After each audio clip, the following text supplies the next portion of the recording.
The neighbors moved out last month, but their lights are still on. It started as something small. Just a soft glow from across the street, visible through the half-drawn curtains of the Petersons' old house. They moved out last month, packed their boxes, said their goodbyes, and left before dawn. I even watched the moving truck drive away. The house had been empty ever since.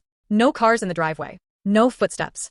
No sounds. But every night, without fail, the lights came on. At first, I thought maybe the new owners had moved in quietly. But when I checked with the real estate agent, she told me the place hadn't been sold yet. It was supposed to be vacant. Still, every evening around 8, the lights flickered to life. First in the living room, then upstairs in the hallway. Always the same order. Always the same brightness. It didn't make sense. I told myself it had to be a timer system or leftover wiring. But something about it felt too precise, too deliberate. One night, curiosity got the better of me. I decided to watch. From my window, I sat with the lights off, staring across the street. 8 o'clock came. And right on schedule, the living room light flicked on. I leaned closer. Through the window, I could just make out movement. A shadow passing in front of the curtain. A tall shape, pacing slowly. I froze. There was someone inside.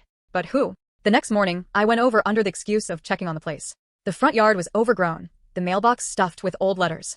I peeked through the window. The house was empty. No furniture, no boxes, no signs of life. I turned to leave when I noticed something strange. The light switch by the door was taped down in the off position. That night, the lights came on again. Now, it wasn't curiosity. It was fear. I called the police, told them someone might be squatting there. An officer came by, looked around, and confirmed what I already knew. The place was locked tight.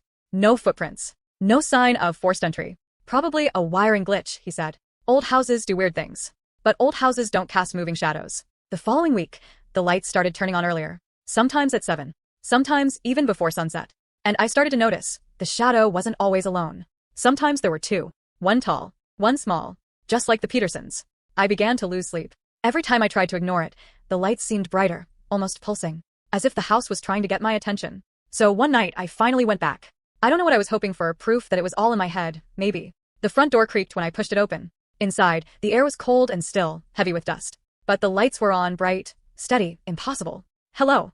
I called. My voice echoed through the empty rooms. No answer. I walked into the living room. The bulb hummed faintly. On the floor was something that made my breath catch. A single photograph. It was of me, standing at my window, watching the house. The photo looked new, taken from inside this very room. I stumbled back, the lights flickering above me. The shadows on the walls stretched long and wrong. I turned to run, but before I reached the door, every light in the house went out at once. I don't remember how I got home that night. I just remember locking every door and covering every window. The next morning, the Peterson house was dark again. But at 8 o'clock sharp, the lights flicked back on. And this time, when I looked out my window, I saw something new. Someone was standing at my window watching back.